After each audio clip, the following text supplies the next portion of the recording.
Hey everybody, welcome back to Mike's Wooden Things and Stuff, and welcome to a dreary October day. It's raining hard. I'm out in the shop, and welcome. I said welcome a couple of times already, but welcome to another Mike's Maker Mini Moment, Mike's Mini Maker Moment, where I give you completely unsolicited and unqualified advice that I stumble across when I'm making stuff out here in the shop that might help you out if you happen to also not know this thing. I was doing some cuts on the bandsaw the other day, and I don't have one of those fancy, well, I've got a pretty nice bandsaw, but I don't have one that has a foot brake or any way to slow down the blade when I turn it off. It just keeps spinning and slowing down, and it takes a solid 30-45 seconds probably to spin down, and that's not great. I know why some of these bandsaws have foot brakes and stuff on them. Because when that blade, you turn the thing off and you turn away from it, and that blade is just spinning down.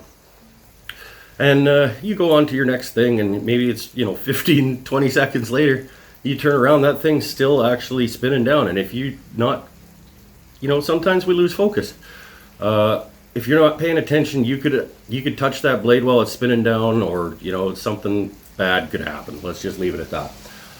So I figured out, I don't like that this blade takes so long to spin down, so I figured out if you just grab a random chunk of wood, you got random scraps laying around that you're never going to use, they're waiting for the fire pit maybe or whatever, you leave one sitting by the bandsaw, and while that blade is spinning down, you just jam this piece of wood into it a couple of times before you walk away from the bandsaw, and you get that blade stopped. Instead of it spinning for 45 seconds, it spins for until you're done putting this scrap piece of wood into it. You make some little cuts on this piece of, make through cuts if you want. This is garbage anyway.